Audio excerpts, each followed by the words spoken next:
see if we can make this work. So I'm going to talk about, not talk about lock picking. So the first kind of disappointment is that if you're here to talk about lock picking, you probably have some time to go down to Starbucks and, you know, play with their wireless network or whatever. I'm getting old. I mean, this is one of the properties of you know, being an old school hacker from the old days, is that as you get older, you discover that hacking your body is a little bit harder than hacking computers. And in particular, I find that I'm getting less and less good at picking locks. But to make up for that, I've been thinking about locks for a while. And one of the things that I do in my day job is I'm a cryptographer and computing systems security person. And one of the things that I thought about a couple of years ago is the question of, can you think about locks and physical security using the same mindset that we think about computers and cryptography with? And the answer is you can. And in fact, the purpose of my talk is that if you are interested in locks and physical security and you're a computer scientist, you actually have a really big advantage compared with thinking about these things in mechanical terms. So I'm going to talk about picking locks using cryptography. In particular, you know, one of the things is, you know, we're computer scientists, right? The kind of core people here got their introduction to technology through computers. And the question is, why should those of us who are really good at thinking about computers waste our time thinking about these little mechanical, very primitive, you know, kind of 19th century technology?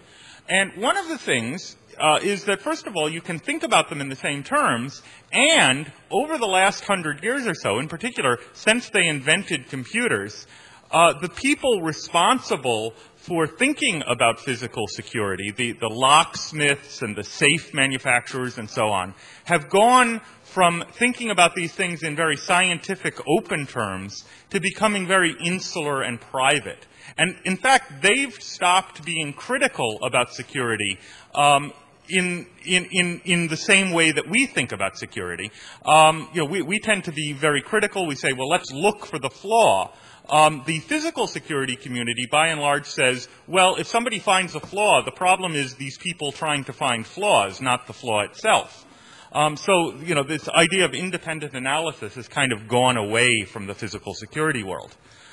So we all know what physical security is. We all know what locks are.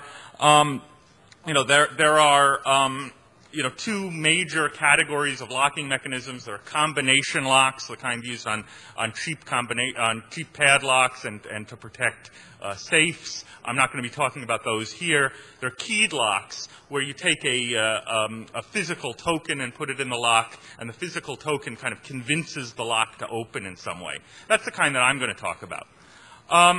Now, you know, it's interesting that even this language is something that's familiar to computer scientists, right? We talk about keys, cryptographic keys and things like that. We talk about people who break into computer systems. We talk about them as being intruders. These are all, you know, they're not breaking into anything and they're not intruding on anything in any physical sense. The language of computer science, again, is taken right out of that physical locksmithing world. So it's also possible that we can learn something by studying these things a little more. Okay, so the kind of lock that's most familiar to everybody is called the pin tumbler lock. Now, this is a picture of the user interface of a pin tumbler lock. How many of you have ever operated a door? Okay. So this user interface is fairly familiar, even though, you know, on it itself, from the way a computer scientist would look at this, they'd say, this is a terrible user interface. There are no pop-up windows. Nothing's labeled. There's no help. So the components of this user interface are really three important parts. There's the shell, which is the part of the lock that's fixed to the door or the container. the plug, which is the part that rotates and that operates the locking mechanism, and the keyway slot, and that's kind of the user interface for the lock where you insert the key. And if you kind of look through the user interface, you don't really see much. You might be able to see a little pin there, but you don't get too much of a hint as to what's actually going on inside the lock. So what's going on inside is kind of the interesting question. The boundary between the shell, the part that's fixed to the door, and the plug, the part that rotates, is called the shear line for the shear force that's created. And that's really where all the action is from a security point of view. So what keeps the plug from rotating when there's no key in? Well, there are a set of pins, or more properly, they're called pin stacks, that protrude out of holes in the shell and go into holes in the plug that keep the plug from rotating. What the key does is lifts those pins to a particular height where the pin is cut. And if the key lifts all of the cuts up to the shear line, then the plug can rotate. So it's a little mechanical computer that tests keys to see whether or not the key knows the secret height to lift each of the pins to. So if we took a lock and looked at it from the side and cut it apart with a milling machine, how many of you have a milling machine? Okay, more of you should have a milling machine, particularly if you're interested in physical security hacking. So now we're looking at that lock cylinder from the side. You can see this has 6 little pin stacks. Here's the shell, here's the plug, this boundary here is the shear line, and these are the pins, and each of these pins you can see has a little cut in it. The key goes in from the front, and the little wobbly pieces on the key lift these cuts up, if it's a correct key, all of them to the shear line, and it lets the plug rotate. So that's how this little analog mechanical computer works to test keys. And, you know, again, I'm talking about this in kind of computing terms. I'm thinking of the function of a lock is as a little key testing machine.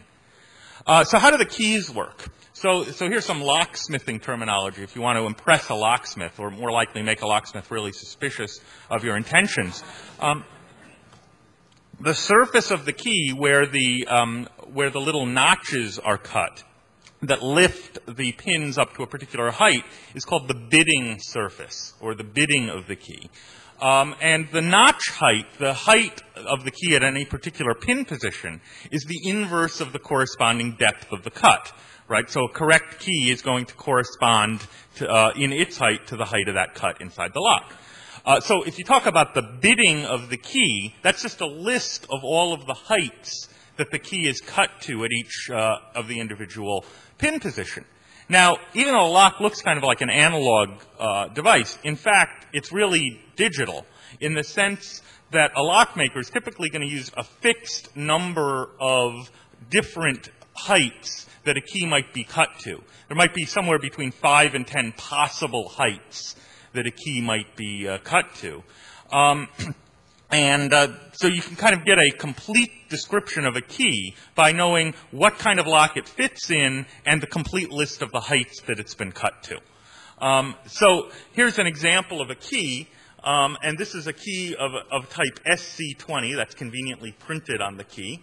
And here's its bidding surface, and here are the cuts. So the first cut here is cut to this depth, cut number 3. Then it's a little higher. Here's cut number 1. You can see that's a little higher up than cut number 3. Then there's 4, a 1, a 5, and here's a really deep cut, a 9. So this is cut 314159. So this is pi. So a complete description. You could get a duplicate of this key by walking into a locksmith and saying, I need an SC20 key cut to 314159, and you know they would be able to cut it to these specifications, and it would work in the same lock as this one. So now we've got a kind of concise way of thinking about and describing keys, and that's going to turn out to be very useful to us later.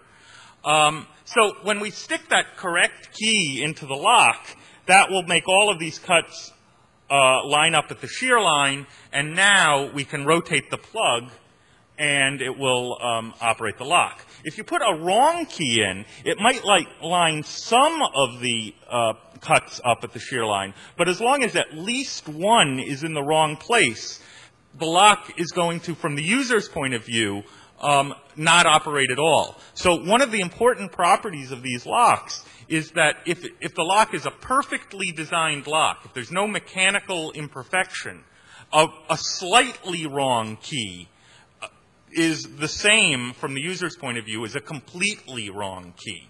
And only the exactly correct one will operate the lock at all. And that turns out not to be true, but I'm going to assume it's true. I'm going to give the lock maker really the benefit of the doubt and still attack locks. So what if you wanted to attack a lock? How might you think about it? So there's some attacks that just bypass the lock completely, right? So getting an unauthorized duplicate of a key is an example, where you're not attacking the lock itself, you're just getting a copy of the key. Or you might bypass the lock, right? You might go in through the window, or stick something under the door to turn the knob from the inside, or something like that. There are other attacks against locks that you might have to worry about that depend on weaknesses in the lock's implementation. So they depend essentially on the manufacturing process having bugs in it. So examples of weaknesses that depend on the lock being manufactured poorly are things like lock picking, vulnerability to lock picking, or vulnerability to brute force, which in locks means applying brute force. And in computers it means something else. But there are other attacks that are based on design weaknesses. And what I mean by a design weakness is even if the lock is manufactured absolutely perfectly, even if physics is really nice to the lock and prevents, there from being any mechanical imperfections, and anything that's round is actually really round, and anything that's a particular height is really that height, you're still going to have a flaw. And that's the kind of attack that I'm going to be focusing on here. So one question is, what about brute force? How secure are locks if you want to try all the keys? Well, there are two parameters. One is the number of pins in it, the number of tumblers in the lock. And the other is the number of different cut depths that it might be used to. And basically, the maximum number of keys that a lock might have is the number of cut depths raised to the power of the number of pin stacks. And that's exponential, in other words, in the number of pin stacks. And there are a couple of little factors that reduce that slightly, but basically that's pretty close to the number. So it's exponential in the number of pin stacks. A computer scientist would say that's great news. But on the other hand, there aren't really that many pin stacks and that many cut depths, so the bottom line is that there are somewhere between about 250 and 10 million different keys for a given lock design. Now, the computer scientist in you would say, yeah, but my Pentium 4 can go through, 10 million keys in, under a second, so obviously that's insecure. But remember that you have to try these keys one at a time, and testing 10 million keys or even only 250 keys is going to take a while. So that's probably not a very good attack against locks. So we might have to be a little more clever than that. So let's see. Barry will talk about lock picking. So let's go back to computer science here for a second. So one of the useful principles from computer science, from computer security, is to separate out thinking about the design from thinking about the implementation.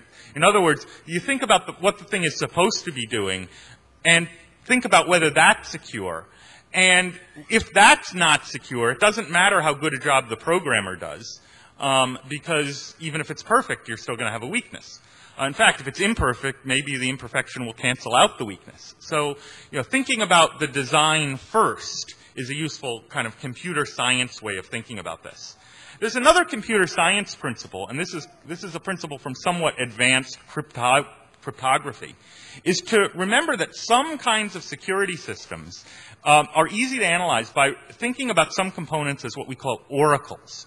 And basically an oracle is something that you're not allowed to look inside of, but that the attacker is allowed to use through the normal interface. So there's a user interface, and that will tell you whether you guessed right about something. And an example of an oracle is like logging in online. That's an oracle for testing somebody's password, right? You can log in over the network, try their password, and the computer will act as an oracle telling you whether or not that was the right password. Well, a lock is an oracle. It tells you whether or not you've got the right key. So maybe we can think about these in those terms. So a question, as soon as you have a system that has an oracle in it, the computer scientist in you should ask two questions, two really important questions. First of all, what does it cost the attacker to ask the oracle a question? How long does it take? What are the resources for the attacker to ask a question? So how many questions can you expect the attacker to maybe be able to ask? And can they structure queries to the oracle in a way that lets them learn something they're not supposed to be able to know? Right? You think the oracle only tells you whether or not one key is valid, but maybe the oracle will tell you something more interesting about the key that you didn't think the attacker should be able to learn. So here's an example of, again, this is computer science, not locksmithing, but here's an example of a way of testing whether a password is valid. So you have a little loop. This is kind of pseudo-C. So, go up to the length of the password, get the next character, compare the character to the password. If the character is the wrong character at that position of the password, return bad password. Otherwise, print out the message bad password. Otherwise, go and get the next character. Is this a good way of testing passwords? No. Why is it a bad way of testing passwords? So what can you do? Instead of having to test the whole password, you can test the password how? One character at a time. So instead of having to submit the whole password, you can find out, is the first character of the password A? If not, is it B? Is it C? Ah, it's C. What's the next character? And so on. So this is a really bad program to write for testing passwords in an online system. So one question is, what went wrong here? Well, in more formal terms, right, in kind of mathematical terms, what we'd expect is that the cost of an exhaustive search should be exponential with the length of the password. It should be the number of characters raised to the power of the length of the password. But here, it's only the number of characters in the password times the number of possible characters, which is much smaller. So the standard fix to this problem, right, first of all, you'd fire the programmer who wrote that program, and hire somebody who would know not to reveal whether the password is right until the person has committed to the entire password, right? So that's pretty straightforward. So are locks like this? Locks are online authentication oracles. The user presents a key. The lock reveals if the key is valid or not. And anyone can ask a question by submitting a key to the lock. So is it possible to use a small number of queries to reveal information about the key? And it turns out that at least I can't figure out any obvious way in the standard lock design, if the lock is manufactured properly, to do that. The user has to submit the whole key. You can't submit just part of the key and test some of the tumblers at once in a perfect lock, but Barry will tell you why that's not true in practice. But if the lock's perfectly manufactured, you have to test all of the tumblers at once. And you don't get an answer back that says, ooh, you know that key you sent? It's really close.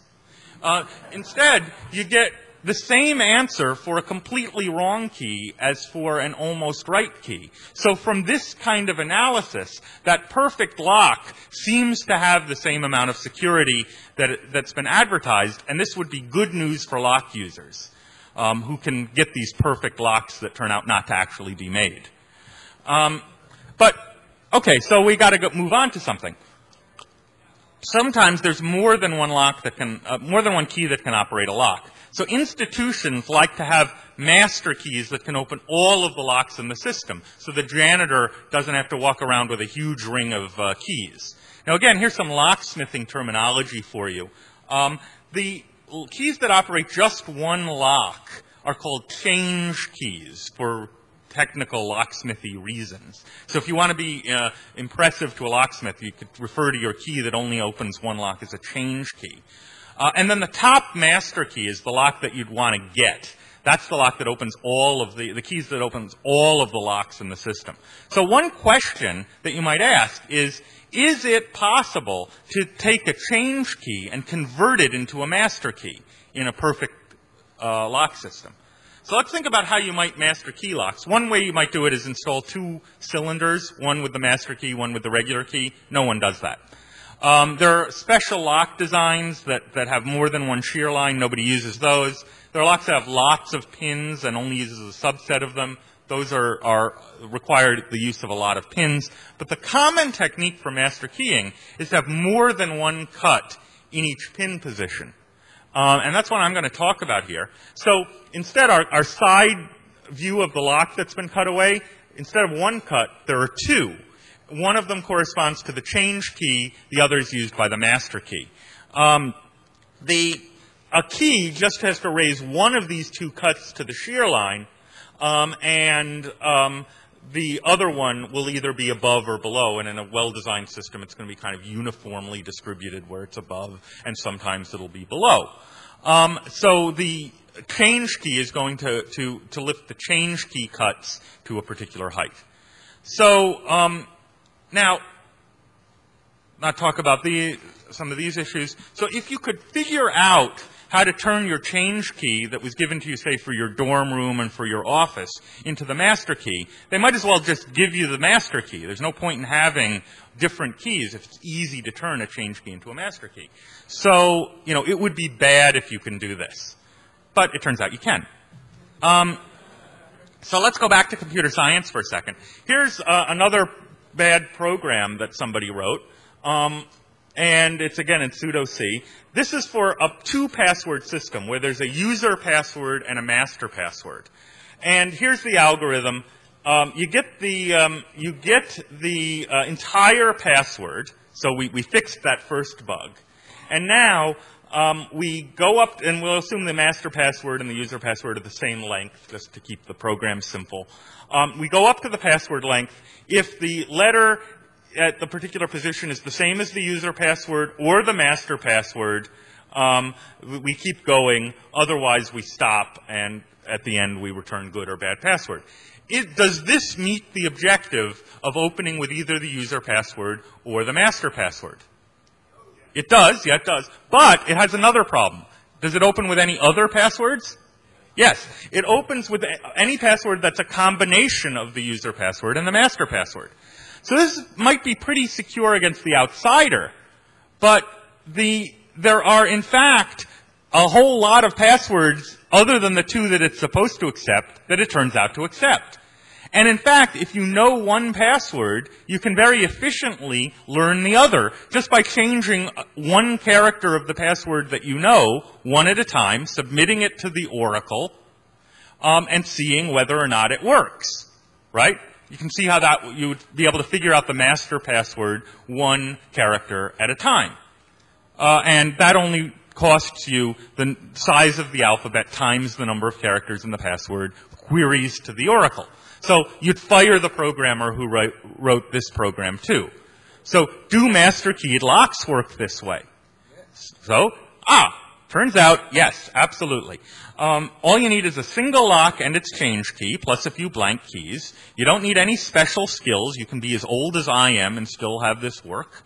You don't need any precise hand movement like Barry has. And you just think of the lock as this password system that's been badly designed so it checks the passwords one at a time independently. And the algorithm is very simple. P is the number of pins, D is the number of depths, and for each pin and for each depth, prepare a test key that's the same as your change key in every position except the one you want to find the master key for. Submit it to the Oracle and find out whether or not it turns. If it doesn't turn, you know that the depth you cut that for was not on the master key. If it does turn, then you've found the master height at that particular position. You can optimize this to only consume the number of blanks as tumblers by reusing blanks in a slightly cleverer way.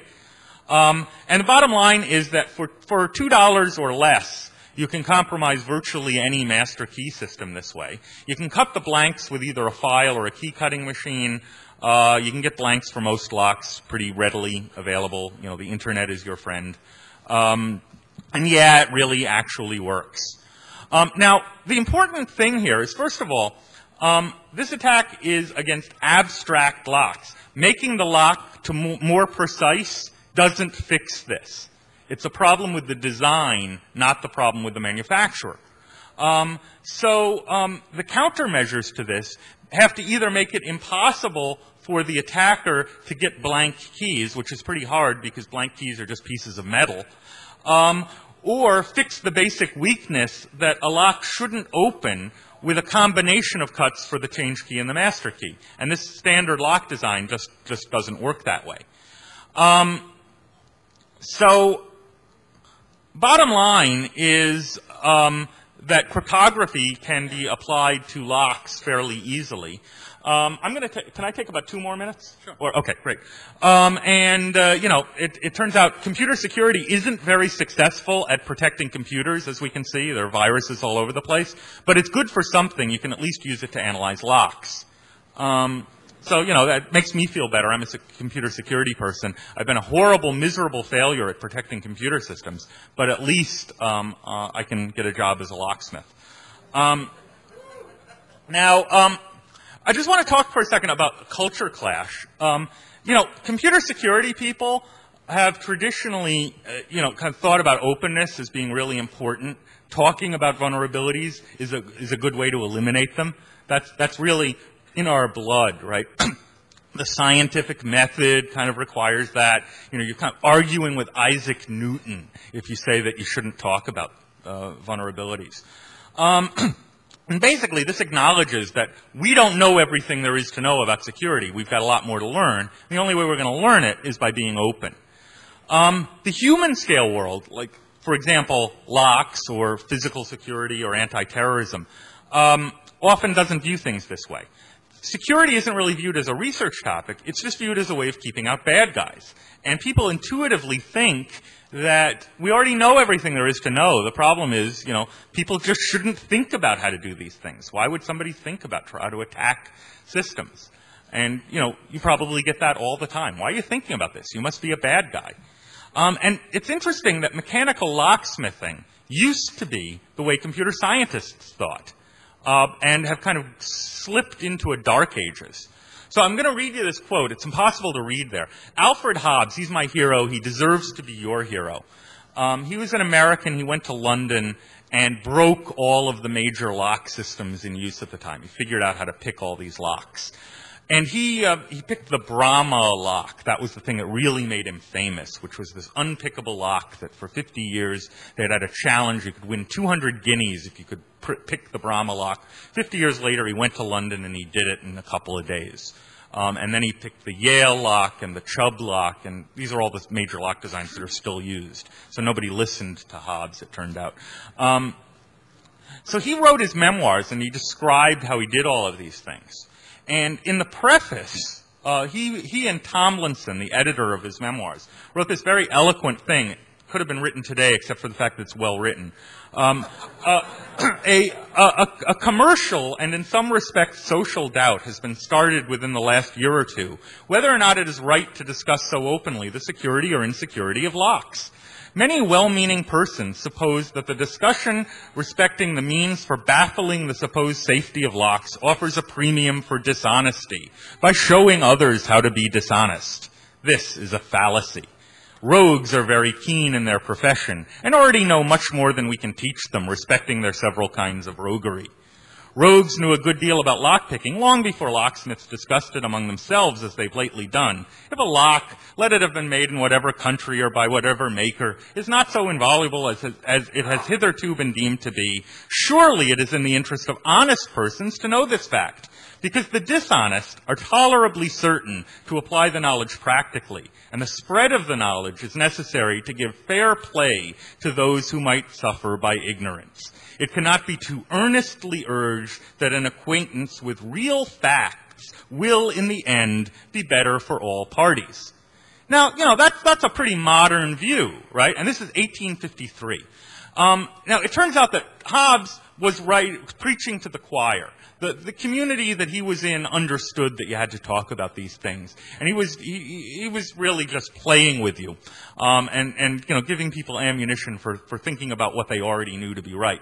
So this was the mainstream of locksmithing openness in 1853. Somewhere in 100 years, things just took a turn.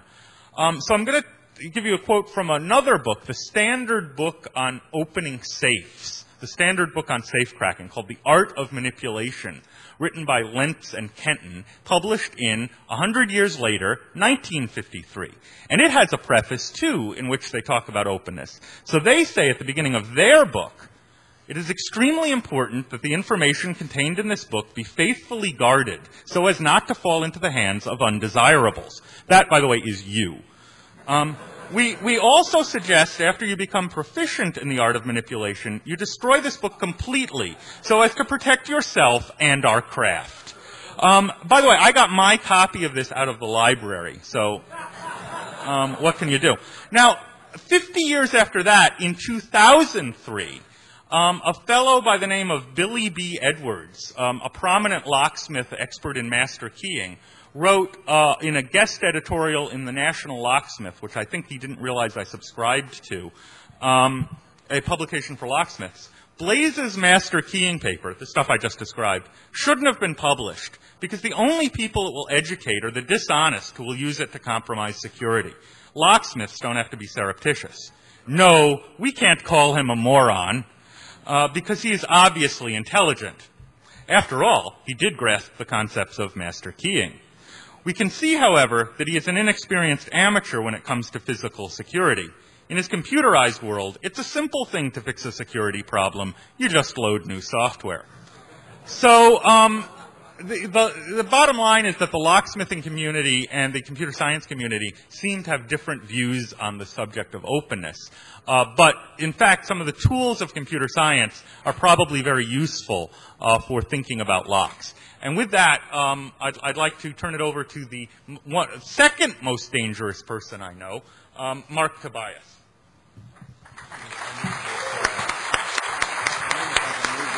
Yeah, why don't, whoa. Yeah, wait. Just try to. Why don't you, yeah, podium. All right, yeah. No problem. Just a minute, I got a problem here. Because it's coming off here. When did I sit here?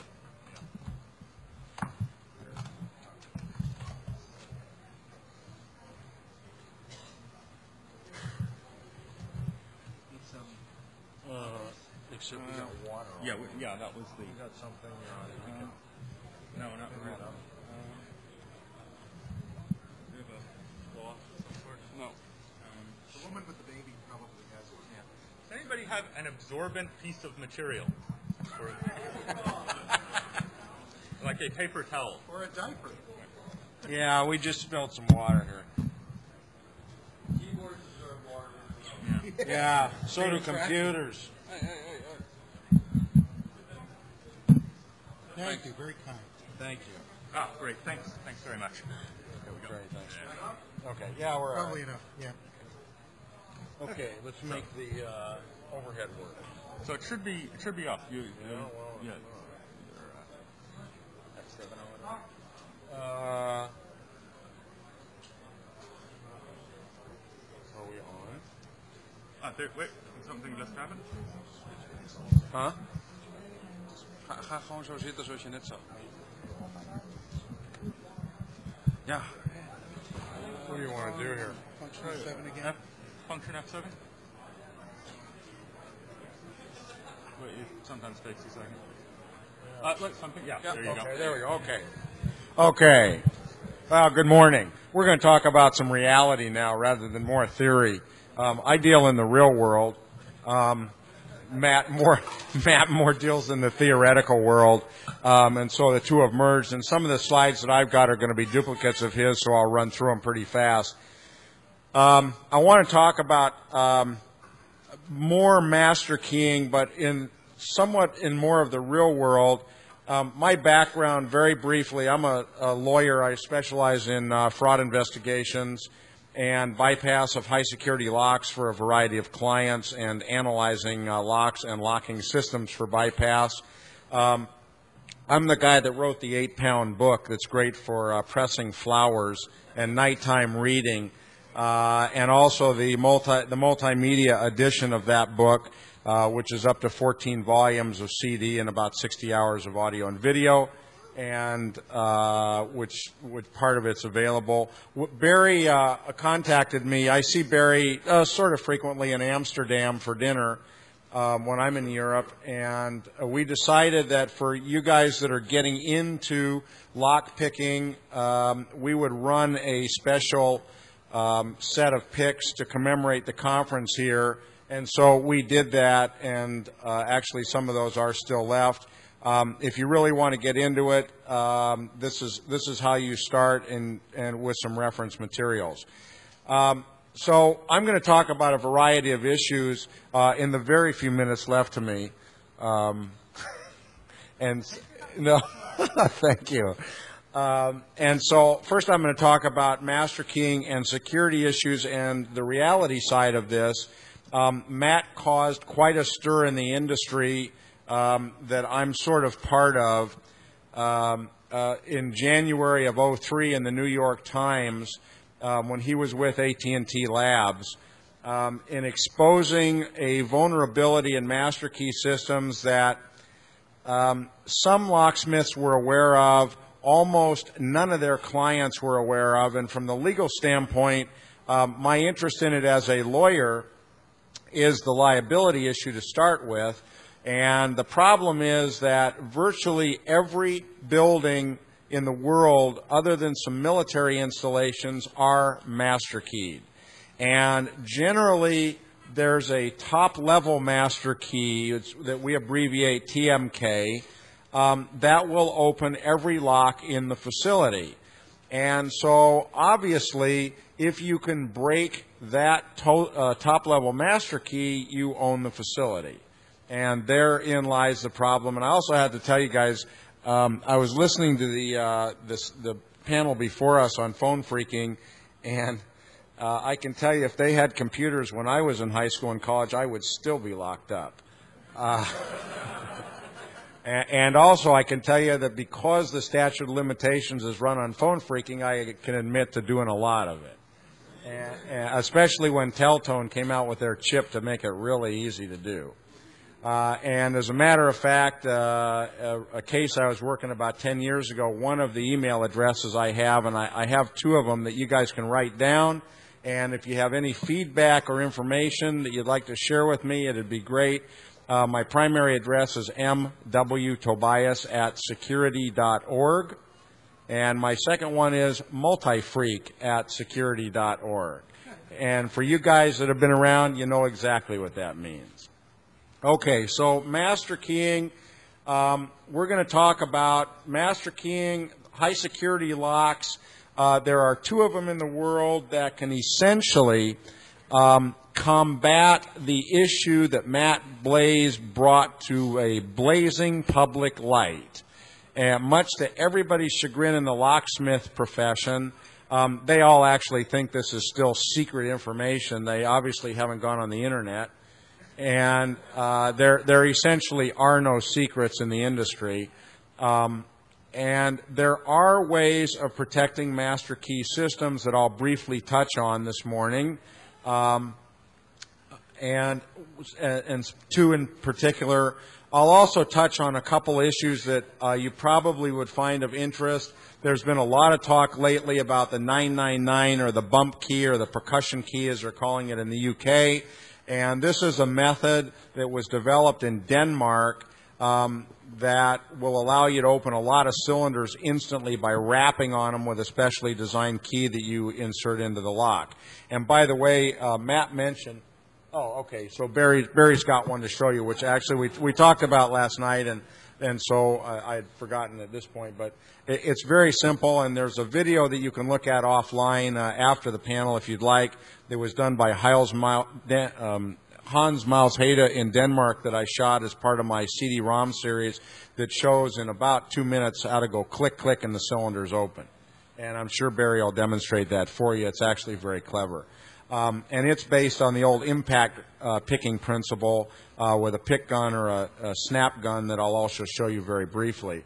Also, I wanted to make a note about the Schlage Everest lock, which is a very clever lock that Schlage sort of represents as a high-security cylinder. It is not, and their lawyer sent me the appropriate threatening letter because I was teaching at Aloha last summer in a covert entry course, and they didn't like it. And I suggested that maybe they get John Ashcroft to modify the Patriot Act to prevent teaching or documentation of lockpicking or bypass, and they didn't find that too humorous and ended up sending me a apology letter. And so I'm helping them out a little bit. But anyway, the Schlage Everest lock, and actually I think Matt brought a dome lock that's based on the same principle. You won't be able to see this, but Barry, why don't you hold that up?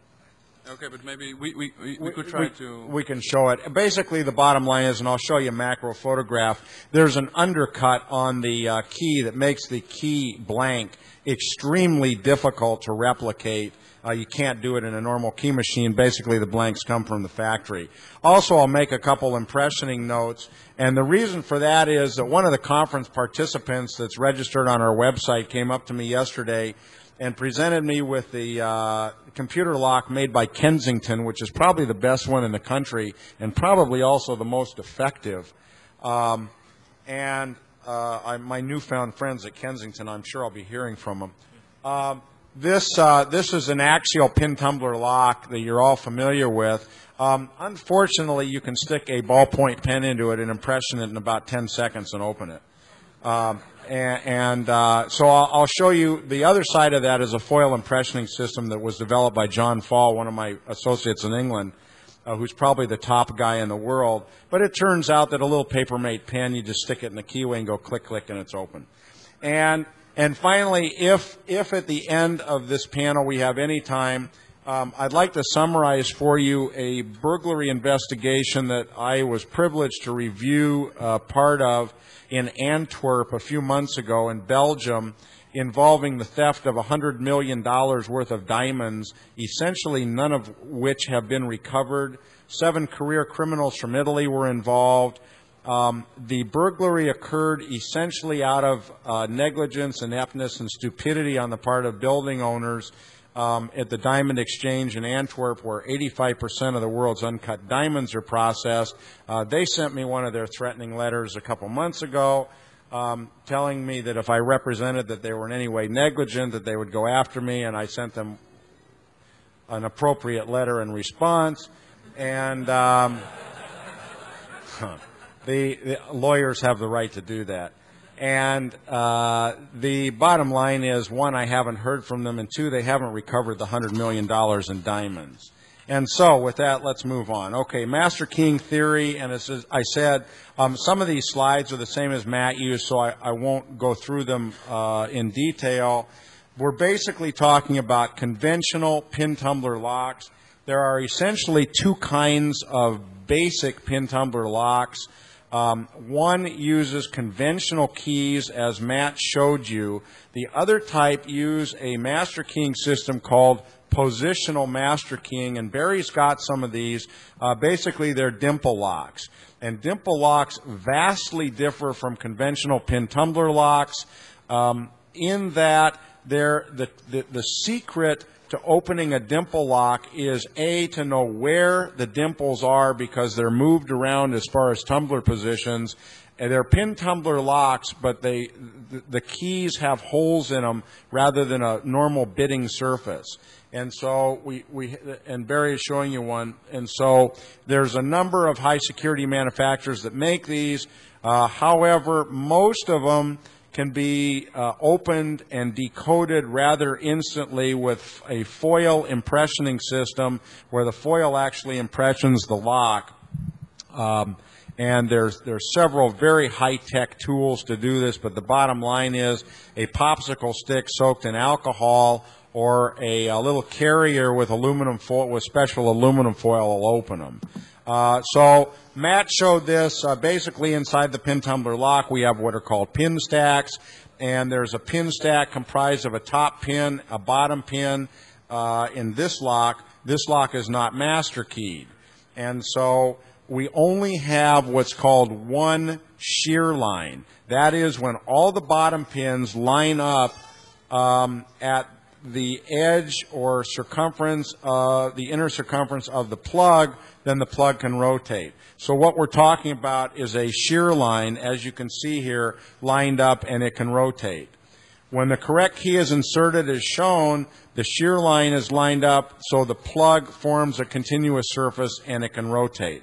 When the incorrect key is inserted, then one or more pin tumblers, and all it takes is a couple thousandths of an inch difference, the plug is blocked from rotation. So here, this is, and all of these photographs, by the way, are contained in my book and CD. There's a lot of information that we're all covering today. If you want to do more reading about it, that's one of the places to go. So this is a plug that cannot turn, as you can see, because the blue top pin is blocking it. Here the pins are at shear lines, so they're split between what's indicated by the red pin and the blue pin. And there the plug is turned. Okay, so master keying, why is it important? Because every large facility is master keyed, and a compromise of the top level master key, you'll own the facility.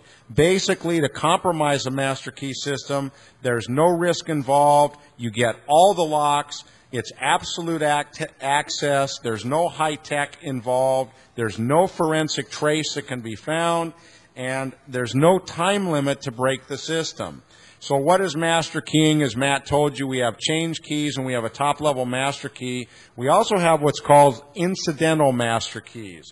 And incidental master keys are composite combinations of pins, bottom pins and middle pins, that will also allow that lock to be open. So master key security design, what makes a master key system secure?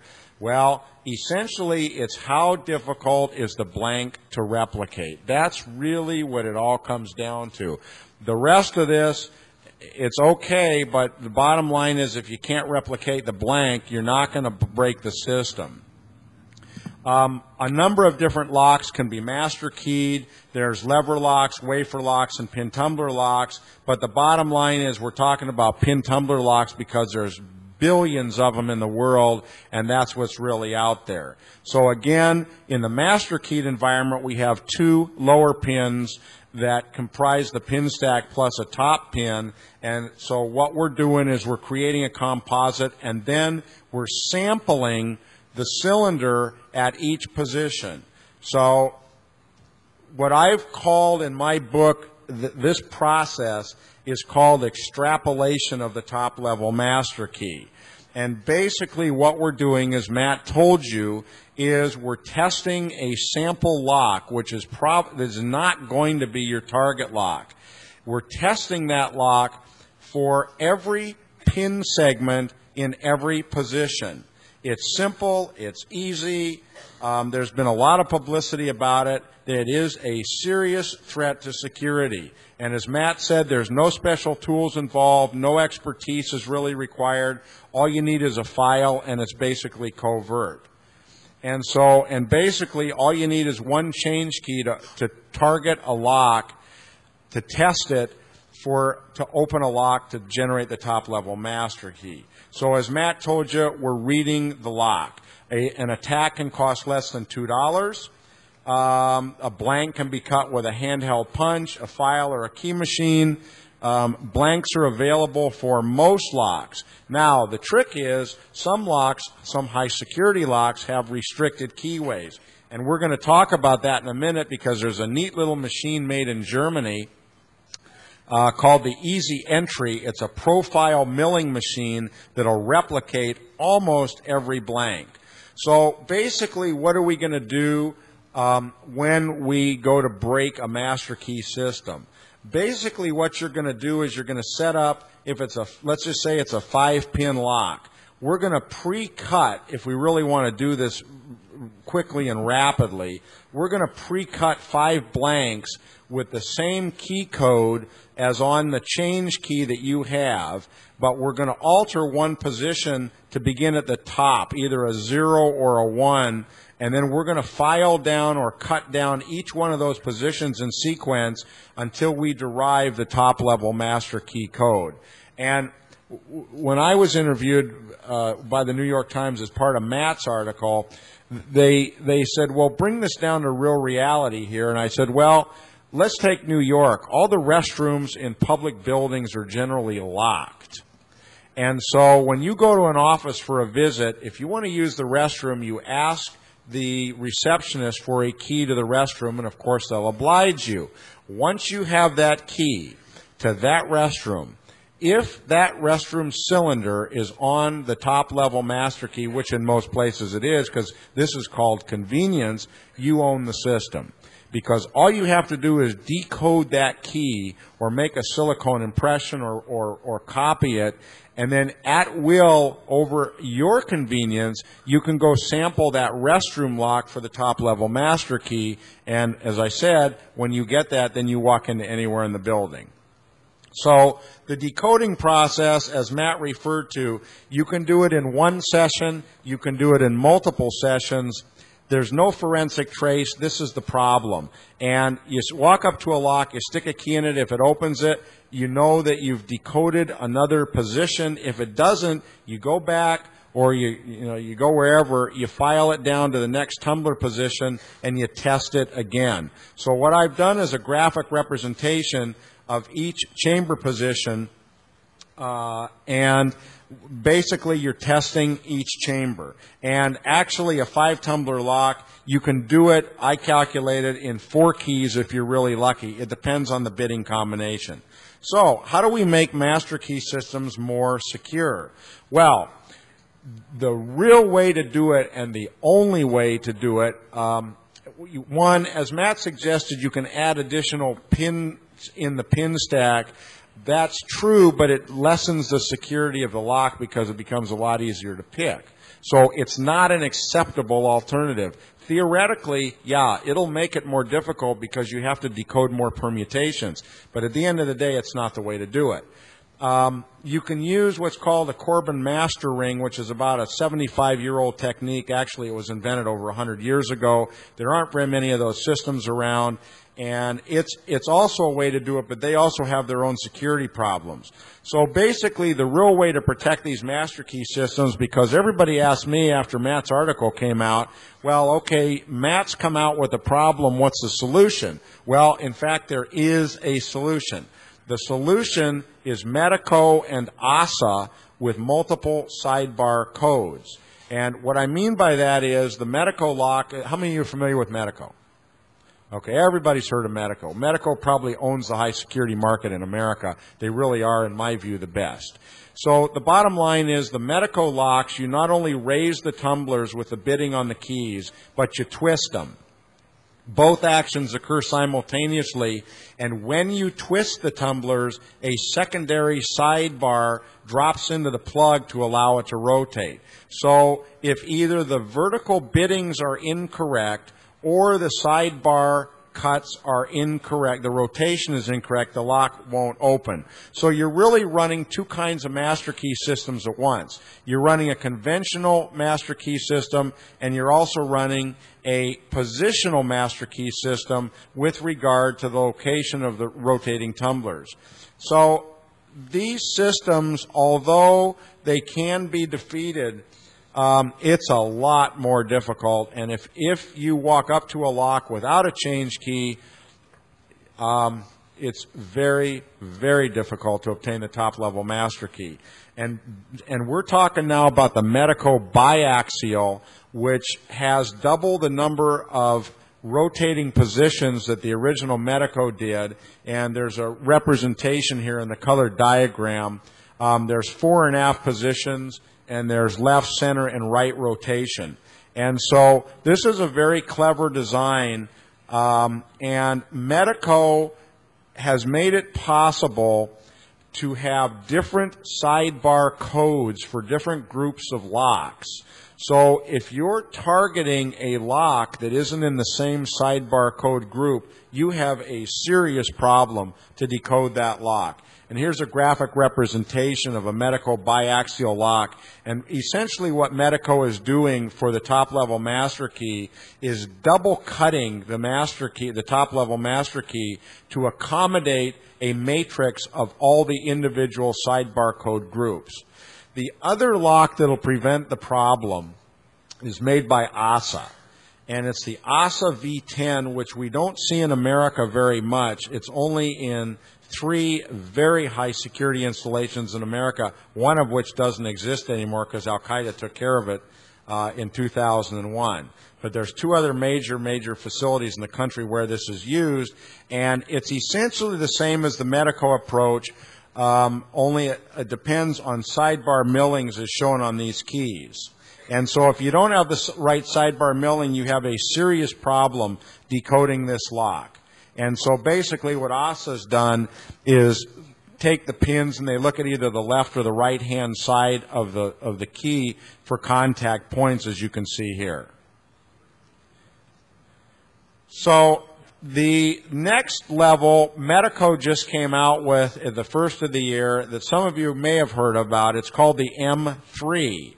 This is a Medeco lock with a 3rd level of security that has a protruding side pin that activates a slider mechanism that has to interface with the sidebar that makes this lock extremely secure. I'm not telling you it can't be decoded, but it's very, very difficult.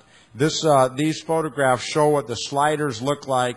There's over 25 positions that this slider can assume, and the locks can further be subdivided for master key only, change key only, or change key and master key access. And so it's a pretty slick deal. As I said, Barry's going to talk about a bump key, and this is it's a result of impact picking. Such as the electro pick that's made in Germany, this is actually one of the better ones. It's essentially Newton's 3rd law of motion. For every action, there's an equal and opposite reaction.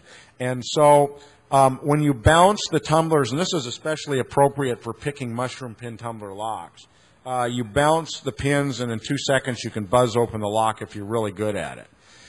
This is what a bump key looks like. And basically, it's called a 999 key in Denmark because all the cuts are cut all the way down to the lowest code number that's available, or the deepest cut on the lock. And Barry will explain a little more to you how that works shortly.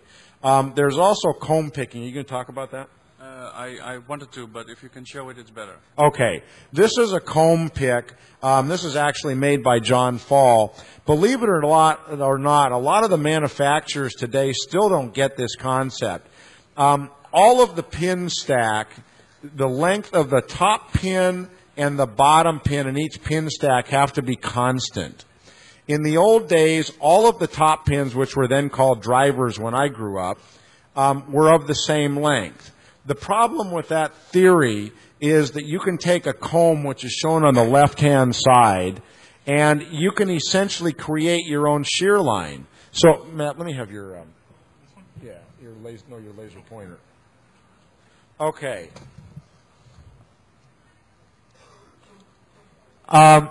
We actually create our own shear line by sticking this. We replicate the key, and then we lift that, so we actually push all the lower tumblers up above into the top chamber area, and then the lock opens, no problem. And you can still do this with a lot of locks today, unbelievable as it is. Okay, then we have the Schlage Everest, which I referred to before, and the Schlage Everest has got an undercut, which I've denoted in blue, and what this does is it raises a little check pin, so unless that check pin is raised, the plug cannot rotate. It's actually a very clever design, but it's very easy to knock off with a profile milling machine. This is a patented keyway. So, of course, Schlage said, Mr. Tobias, you can't talk about that. That's a felony because you're showing how to infringe on our patent. Well, unfortunately for Schlage, not quite. because what the easy entry does is it draws around the keyway, so it creates a different profile. One of my friends, the company that made the picks that we have here for you guys, also make this pick or tension wrench that lifts the check pin. So if you put that into the Schlage Everest, it's a conventional lock to pick it. I think Barry's also going to talk about the Sputnik. Yeah, I brought one. Okay. The Sputnik is a very clever design that's made in Germany, sold by MSC, and it's actually you can actually manipulate each tumbler individually and at the same time with a series of fine wires that are pushed, so you raise each tumbler to shear line. It's sort of like picking an axial pin tumbler lock because you have access to all the tumblers at the same time. And this is, okay, let me get back to,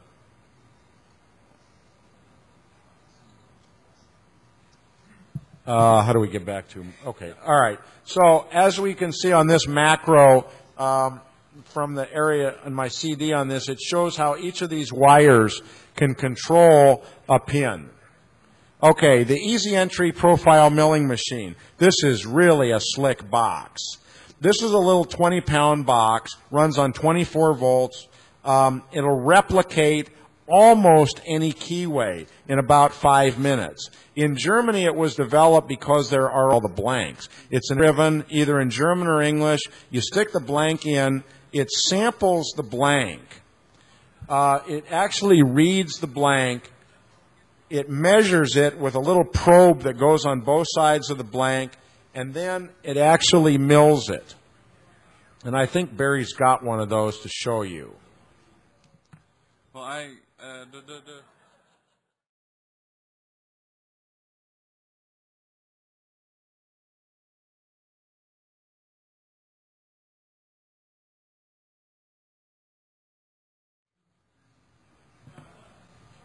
Okay, so what happens is this is a two-step process. First, we measure the blank, and we can store the profile for later replication in a database in the computer. And then we can tell it to mill the blank. There's about 5 different sizes of blanks to basically do any key. And so a little milling head comes out, and it laterally mills the blank. Most profiles can be copied unless they're square cut profiles as shown on the right hand side. It won't do squares.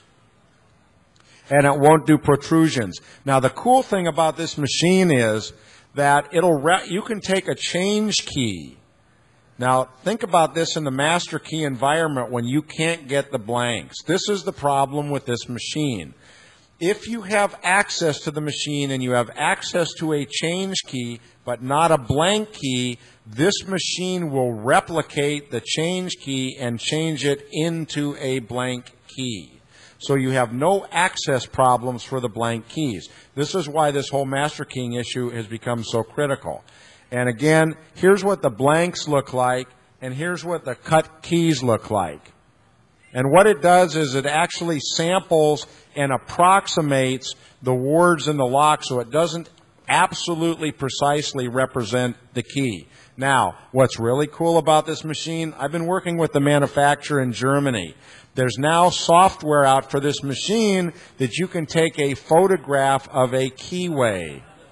You gotta love science.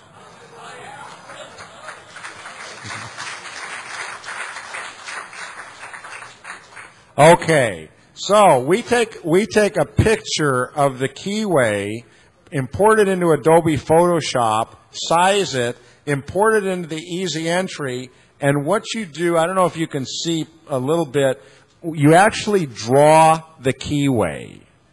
You draw it the way you want it to be, and then you store it in a database, and you replicate the keyway. And then now you have a blank key that fits the lock. Now, you may have some special requirements. Let's talk about our friends at Schlage. Now, this is the database, how you store the profile, and then you can modify it. You can make it thinner, you can make it thicker, you can chop pieces off, you can add pieces, you can change sectional keyways in high-security environments. You can do whatever you want. So, here's our friend Mr. Everest. This is an original Everest profile, and you can see how the undercut would prevent a standard blank from entering that keyway, which is its very clever design and patented. And if you're not able to have that undercut, you aren't getting into that keyway. Now comes the modified profile, and as you can see, what I did was I drew around the undercut. So this is now not a Schlage Everest blank. This is one that'll open this lock, and then my friend Ken Pearson at Peterson Manufacturing that makes the lock picks, he made a little pin that inserts into the lock and raises the check pin. So it's very clever. So that's basically the machine. They have a website, easyentry.de, if you want more information on it. Impressioning notes, as I said, you can open, as I found, with a ballpoint pen, the locks for the computers. Thank God nobody steals computers today, or that wouldn't have much effect. This is a foil impressioning system that's made by John Fall, as I mentioned, and basically you stick an aluminum foil carrier into the lock, and in 30 seconds, this is a Schlage 923C, which Matt talked about. It's open. And by the way, the two books that Matt talked about, written by Hobbs, and then there's another one written by George Price and Art of Manipulation, are all on the CD. Yep, okay. And this is what the foil carrier looks like after it's impressioned. It's very clever. And you can actually decode that foil carrier and come up with a code number for the key. This is another method of opening foil, aluminum foil with the dimple keys, like Barry's going to show you. And I'll turn it over now to Mark, and if we have time at the end, we'll talk about Antwerp a little more. Thank you.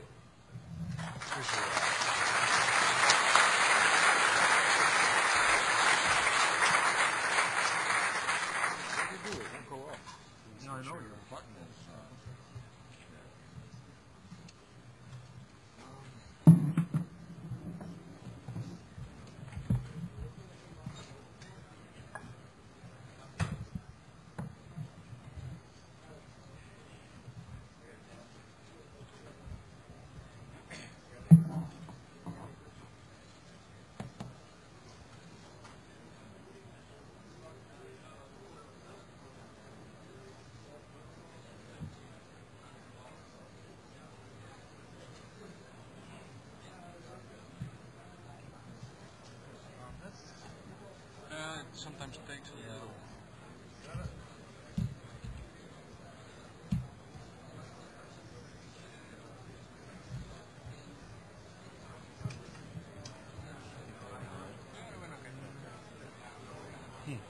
Did you get it? Sometimes it takes. Oh, let's see. How do you do that with it? I had this problem in Germany. There we go. Yep. Yep. Okay. You got it. Okay. Hi there. My name's Mark Seiden, and I do physical security for a living. I break into things always when authorized. I usually require written permission. So I'm not going to repeat the stuff that these other fine people have said. I'll try to skip over. I have way too many slides because I was invited only yesterday. I'd like to step back a bit, though, and look at the bigger picture here, which is not focusing on locks, but focusing on the system issues. Locks are just one component which fit into a gestalt which most manufacturers don't even bother to understand. The users who install also don't bother to understand the context in which the lock or the things around it are installed. So this fits in a much bigger context of physical security, which has been getting smaller and smaller since 9/11, and a number of features in the enterprise environment, in the business environment, have been reducing physical security, specifically, for example, reliance on external parties, outsourcing and offshore development. That means you're depending on and co-location sites. This means you're depending on all these external people to do the security for you, rather than doing it yourself. even in the enterprise, if you work in a business, you'll discover there's fragmented responsibility and authority between sysadmin and networking and legal and facilities, and often there are multiple sites, so there are different people in different locations that have responsibility for stuff, and there's a lot of gaps between these competing parties, so stuff will just fall into the cracks. There's very little budget for remediation of older facilities, problems with older facilities, like locks that were installed 35 years ago. Mostly the risk management mindset is insurance-oriented. You know, what do we stand to lose? How do we buy insurance to pay us for the loss, to cover us for the loss? Another problem is that the facilities people who have lots of functional power, they have this key ring, which can open anything, have very little status. So they might be in a cube instead of in a locked office. Moreover, they have very little training in how to make buying decisions, so the vendors sell them snake oil or products that don't work very well. Meanwhile, almost no solutions are open source. It's really hard to evaluate what the vendor products are unless you're somebody like Mark Tobias or you buy his book. And I'm even plugging his book. So the other problem, as Matt has pointed out, is that they strongly believe in security through obscurity.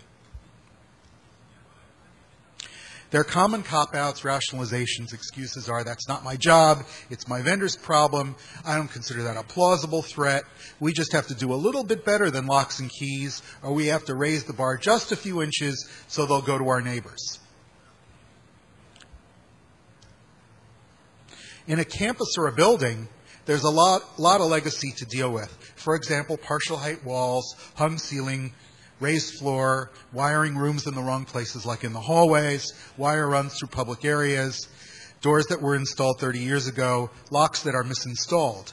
Now, at least you can ask yourself in the physical security world, is there a perimeter? You can't ask that in the networking context anymore because of wireless. Then there are, in the physical security world, there are also these back doors, and I don't mean the physical back door to the plant where the people go outside and smoke, but that is one of them. There's also the Knox box. It's this little box that sits on the side of your building and has the keys inside it, and there's a single key that all the firefighters and police officers have that opens that Knox box, and they take out the key ring, which opens the inside. So if they need to get in case of emergency, that's what you call in computer science a single point of failure. The Knox box is usually protected by a Medeco cabinet lock. Another physical security problem in campuses or buildings is the local operating networks. That is, the building control is on a network itself. Usually it runs on power line or some other kind of network, and often these things are connected with the enterprise network. Sometimes these things also control the doors and the alarms. Multi-tenant buildings are a special problem because they have shared infrastructure and there's a lowest common denominator factor that comes in because the weakest tenant security policy probably is your de facto security policy. If they let anybody in, anybody can walk up to your front door. So co-location facilities are one of my favorites. I'm often hired to test the security at colos. And these are like gated communities, except when the motorcycle gang moves in down the street, you've lost all your security. Your co-tenant's weakest visitor and vendor policy puts you at risk. So let's get down to components now. There are things like doors, which are made of what? Are they single or double doors? Where are the hinges? Sometimes they're on the outside. Sometimes you can just take hinge pins off the doors. Then there are locks, pardon the ends. This is a PowerPoint wonderfulness. All these guys talk about locks. A few amusing problems with locks are that the best-selling tubular locks, Schlage, have deadlockers which are rendered ineffective by the biggest-selling electric strikes. These are often installed together, and the deadlocker just slips into the gap behind the electric strike. So you can just push back the bolt. The deadlocker doesn't work. I frequently see exposed electric strike wiring outside the protected area. Magnetic strikes, which are those things with the big magnets, not on uninterruptible power. And it's little realized that adhesive tape on the magnetic strike or any kind of coating reduces the holding strength dramatically according to an inverse cube law. Matt had some mathematics, so I have to have some mathematics too. Now, so key locks are often installed even on doors controlled by badge access control. So you have a parallel, weaker system by which you can get through. And often nobody knows who has the key to the key locks on the magnetic, on the doors controlled by the badge access system. So I won't talk about any of these lock cylinder issues because everybody else has, except for interchangeable core cylinders. Interchangeable core cylinders have a special key called a control key, which you can use to remove the core and replace it with a different core. In other words, rekey the lock quickly. The problem is that the control key is often even more universal than any master key. There's one control key for the whole system. And you can make a control key with one instance of a lock. One comment on Mark's description of systems that avoid the master keying vulnerability that Matt described is that you can still take apart any instance of any of these locks and figure out what the sidebar combination is. So, I mean, it leaves a trace. There's a hole in the door. Some lock has disappeared. Maybe a padlock has walked off. But you still only need one lock to reverse engineer the entire system. Mark, let me just Go ahead. Let me just make one comment. That's true if one sidebar code is used in the whole system. That is not true, as I said, if there's multiple sidebar codes that Medeco and ASA have the capability of developing or generating, which no other system does. If you take a target lock with a different sidebar code than what you're going after, you aren't going to open it. Okay, that's the problem. Thank you. The real problem with physical locks is that revocation of rights is unacceptably difficult and expensive. I learned to pick locks at Columbia University in the 1960s, so that I worked for the radio station there, and we wanted to report on kids getting beat up by cops on campus, and we didn't want to get beaten up or tear gassed ourselves. So I made keys to the tunnels under the campus and the buildings so we, the radio station, could report on what was going on. I went back for my 25th college reunion. So in other words, you are a terrorist. That's right. I was a terrorist, okay. But now Sounds like Les Miserables. Call me Grandpa Terrorist. So when I went back for my 25th reunion, guess what? My tunnel keys and my front door keys to the building still worked. 25 years later. So this is just a demonstration that revocation of rights is seldom, if ever, done, because it's enormously expensive. So what do we use instead? We use computer access badge systems. So there's a computer and a database involved. I can hear you saying, uh-oh. It's wired somehow to microcomputer-based panels with local caches of access rights. And these things used to be connected on local wiring, point-to-point wiring, but now they've networked it all. And how have they networked it? They put these Lantronix terminal controllers in front of it. They use bogus proprietary protocols. They seldom use mutual authentication of the counterparties in any transaction. So you can do man-in-the-middle attacks, you can do sniffing attacks. And these are the things that open the doors, that control the doors. If they're on your enterprise network, you've basically lost the game. The manufacturers leave in back doors for the installers and the maintainers and maybe others, and they don't document any of them. The only way you could find these back doors is by reverse engineering. And then there are these cards which let you in, Prox cards, an early example of RFID tags. They have a short number which is sent by RF to the reader, and these can be read remotely by an attacker. While you're in the elevator, somebody can walk up to you with a battery-powered reader and read the card in your wallet. Maybe if you have two, it would be difficult. But if you only have one card in your wallet, they can read them. Some of these are field programmable, so you can generate your own cards. The low card numbers have problems, and brute force attacks are possible, although I don't know of a brute forcing machine yet. Are these more secure than keys? Maybe. So here's a case study that I did with Mark Chen at a financial institution where we decided it would be fun to break into the badging system, which would gain us access to everything else. I won't name the vendor on the tape, but this system was running SCO Unix on a PC with basically all the services turned on, serial wiring to guard stations. A root password was published in the user manual, R00T. When we called tech support and said, why did you publish your root password? They said, oh, you don't want to change that, you know. That could create big service problems for us. We couldn't support you. Dial-up modems, which they also recommended always be left on. So, of course, I logged on as root and started poking around. It was listening for TCP connections on 21 ports. The source was on the machine. It was open source, but not because they believed in open source. It was for their convenience, so they could compile in features. And so I was looking at IFDEF Jetway, IFDEF US House. I was starting to get alarmed. Other IFDEFs included LDS Church, GE King of Prussia, which I think makes nuclear gadgets or jet engines or something, University of Washington, Corning, U.S. Senate, University of Southern California, Yale University Medical Center, and 5 airports by name, all the British airports. And their customers included 50 airports, prisons, all the state correctional institutions in Pennsylvania. I was visualizing musical cells.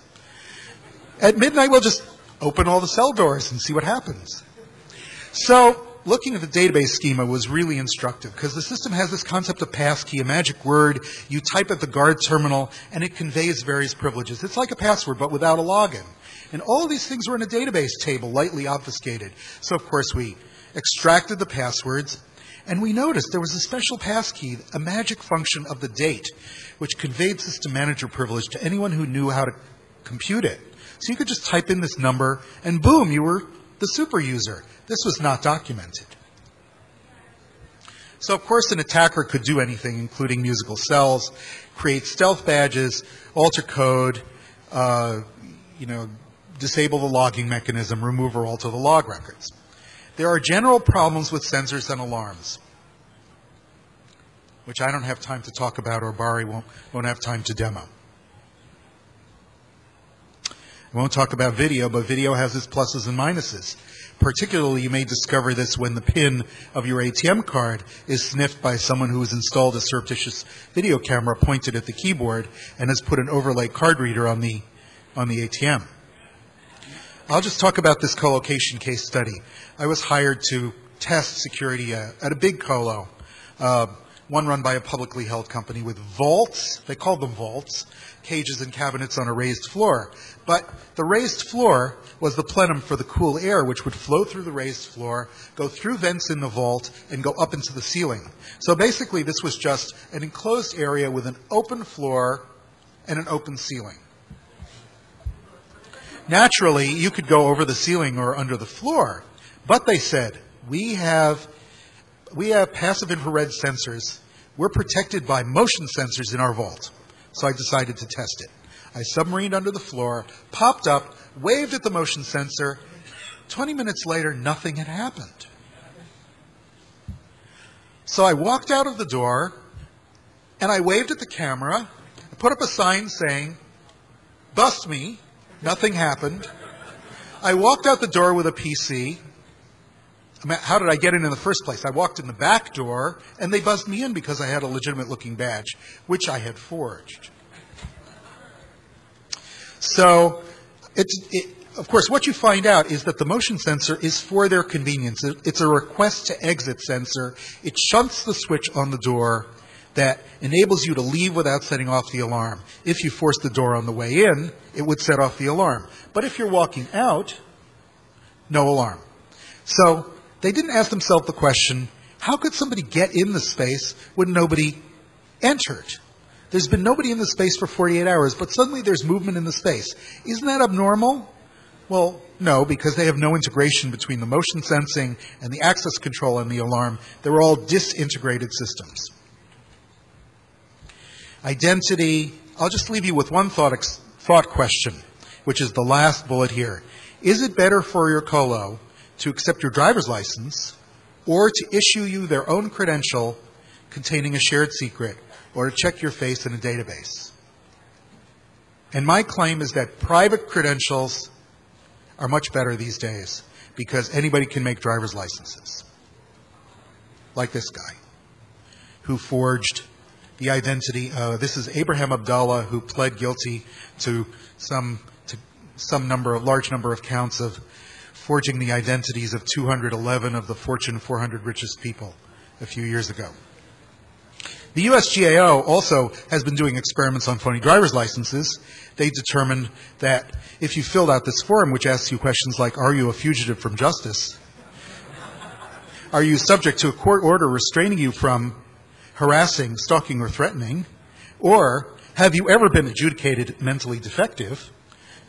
If you answer any of these questions yes, well, then you can't get it. But if you answer them all no, and you have a driver's license, or you have something that looks like a valid driver's license, which you can make using stuff on eBay, you can buy stuff like this in the 5 states with minimum Brady law enforcement. The reason why is they look up your driver's license in a database. And if they don't get a hit, then you must be a good guy. They don't look up the driver's license to determine if it's valid. They look it up to determine if it has the name of a known criminal. What's wrong with this picture? Here are just 2 more scary devices which will underscore why physical security is important. They're keystroke sniffers. You can buy them for under $100 out of catalogs or on the internet, and they store about half a megabyte of keystrokes. This is why passwords are completely obsolete technology, and people should not use them for high-value transactions. I'm way out of time. Barry? Okay.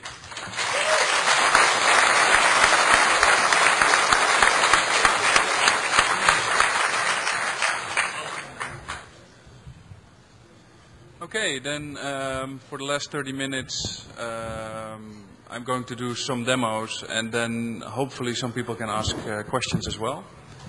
As many people of you know, I'm chairman of the Dutch sport group TOOL, which is spelled with 3 O's. It stands for the Open Organization of Lockpickers. And we kiddingly say that the 3 O's stand for you have to practice over and over and over again to become any good at lockpicking. Which really is true. I mean, at this moment, I'm very, very busy with my business, which is the Cryptophone. That's where I spend most of my time designing a secure phone, which looks like this. It's an open, or the source code is available of this phone. We try to make a phone that is untappable and as secure as possible by publishing the source. And this really takes up a lot of my time. So unfortunately, I've not been involved in lockpicking for the last 2 years as much as I would like to. Fortunately, a lot of people from Germany and even some from France have helped me collect some nice tricks for you to show. And actually, it's a follow-up of what I did 2 years ago. The video that I did 2 years ago with Mike, who's sitting over there, is still available online. It's being downloaded a lot. It's downloadable for free. If you go to website, if you go to our website www.tool.nl with 3 O's, TOOL.nl, you'll find a link to the free download of all the things that we did last year, and that included the electropick, that included the foil dimple impression, that included a lot of things. So I'll now focus to some other things that we've been up to. One of the things is that we're being recognized more and more as a serious party, as a serious player by the lock industry. For instance, we have found a severe, very extreme severe vulnerability in a lock that I will demonstrate now. I promised the guys that made the lock, the manufacturer, that I would put a little tape over their brand name because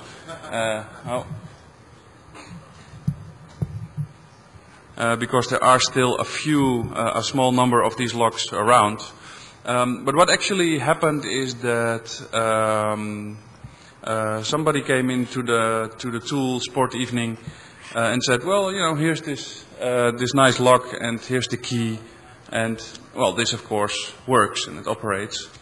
But he found that if you insert a blank key and you put it into the lock, you put pressure on it, you take it out, but you leave the tip in, wiggle it a little bit, it's open.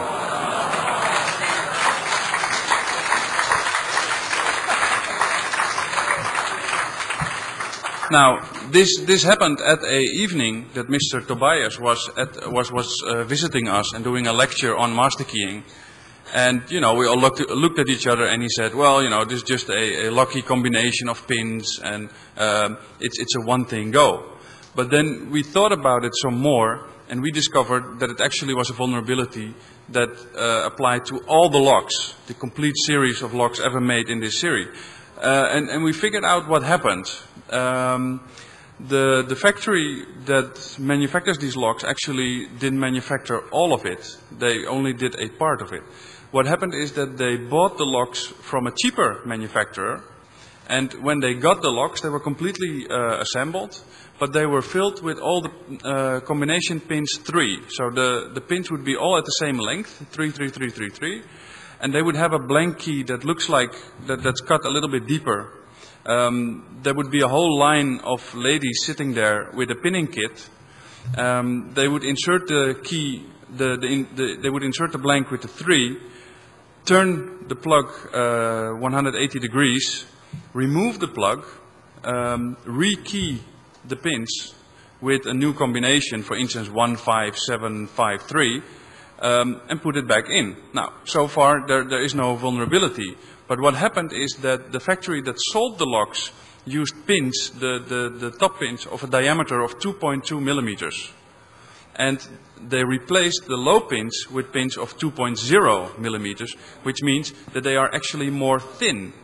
So the pins that the key touches are more thin than the pins that are on top of it. So if you turn it a little bit, if you put a little tension on it, the gap that normally is 2.3 millimeters goes to 2.0 millimeters, and the pin that's 2.3 millimeters cannot fall down anymore. So I phoned the factory and I said, well, you know, you have a serious problem. And they couldn't believe it. They said, well, you know, it cannot be that with a blank, everybody can open this key within 2 seconds without any training. And remember, no physical evidence is there. I mean, when I pick a lock, I make scratches in the lock, and if you send a picked lock to a forensic laboratory, which the German sport group has got some experience with, the German forensic laboratory asked if they could pick some locks and examine them, and they could actually quite detailed explain this lock has picked with an electropick, this is done by hand, this isn't being picked at all. But with this technique, nobody would ever find out. So somebody could rob your complete house, and you know, you really have tough luck, because there's nobody who can prove that you didn't lose a key or problems like that. So that gave us quite some credit to the industry, especially since we came to them. You know, we could have gone to the 8 o'clock news or whatever and make a big fuss out of it, but we didn't do that. We tried to be the good guys. This is such a serious vulnerability that, you know, we tried to, and they immediately closed the factory, and it took them 3 days and a weekend to think what was the best strategy, and they got all the locks back from the shop and etc. And you know, they handled it well. Okay, then about the lockpicking itself. I could explain how lockpicking works. I don't know if there's a need for that. How many people would like me to explain in detail why lockpicking is possible and how it can be done? Because it's been told many, many times before. And I will be downstairs at the 2nd floor between 2 and 5. So I'll be there 3 hours. Teaching everybody who wants to pick locks. As Mark said, we have designed a special, it's already a collector's item, a special pick set. Normally the pick sets that people carry, you know, are extremely full with all sorts of impressive looking tools. But the thing is, for lockpicking, you only need actually one tool or two, or you always need a tensioner and something called the finger or the lifter.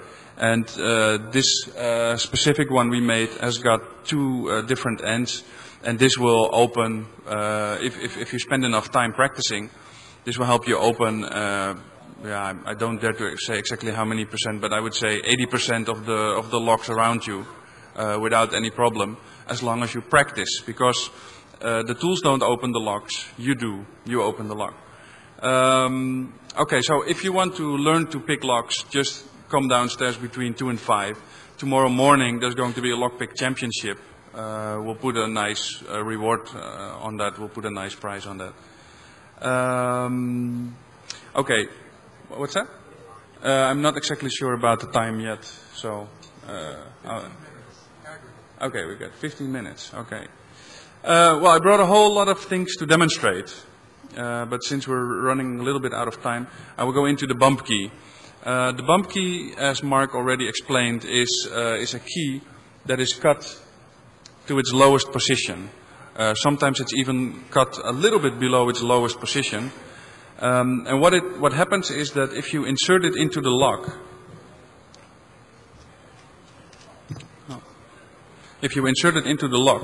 of course it will not turn because the pins are not in the right position. What you do is you take out one click, so you remove it a little bit, and then you hit it. I'm not sure if I can do this on camera.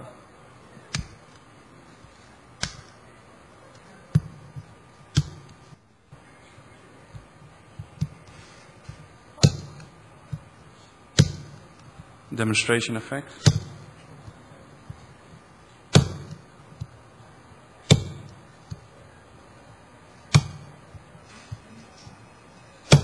Open.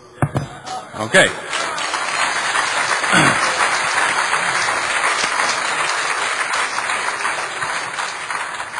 Now, this technique was first shown to me actually with a key and a lock in Germany by some of my good friends at the Sportfreunde der Sperrtechnik. And they've become really good at it. And the nice thing about this technique is that it can be used on locks like this one. I'm not sure if you can see, but the keyway of this lock, it's an EVA lock, is extremely narrow. It's almost impossible to even get a tool in because it's warded all over the place. It's going zigzag. It's really extremely difficult. But luckily, with the bump key, you know, it's no problem at all, or at least it takes a few blows to open it. If it blows in 2 times. Yeah, it's open. So it just takes a little practice to do it. And as I told you, I didn't have much time to practice. Now, my good friend Oliver Diedrichsen from Germany explained me that this could also be done with dimple keys, with the high secure locks. So, but he also found that if you pull back one full notch, that it doesn't work well. So what he does is he cuts the keys, or he cuts the cuts in the key a little bit more to the tip of the key, and this will give you more space. And he made with with a hot glue stick from a glue gun, he made what he calls a buffer. And what happens is you insert it in the lock, and you have a little bit of play, but you cannot push it in. You cannot push it in too deep. You can only push it in a little bit. And I'll see if I can open this one.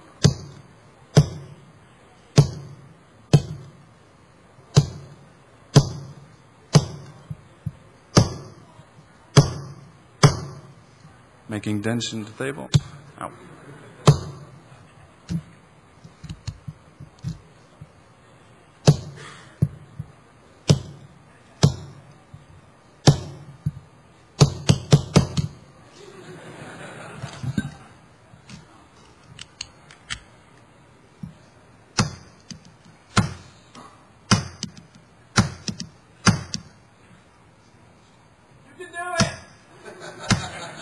Okay, it's open.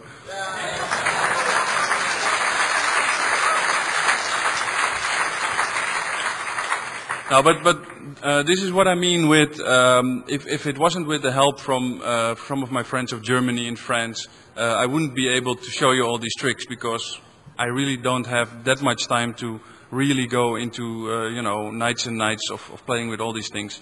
I hope to do it a better prepared job maybe next time. Some trick from France then.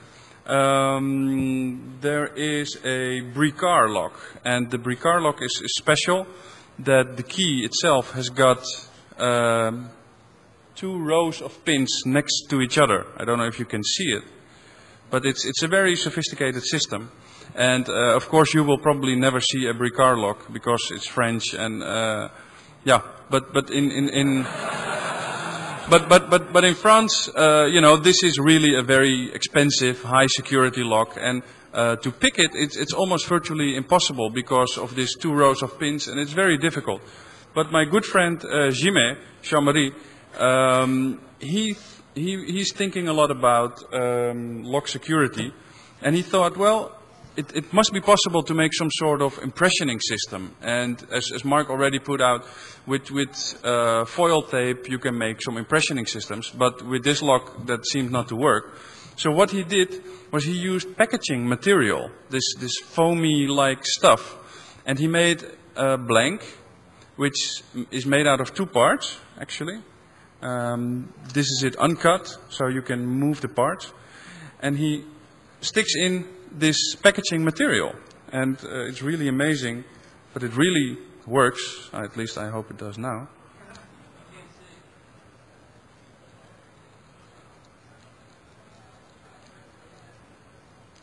No.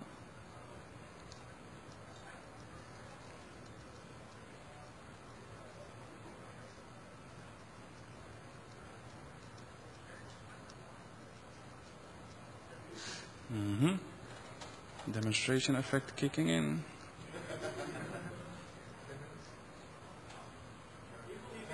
No, okay, but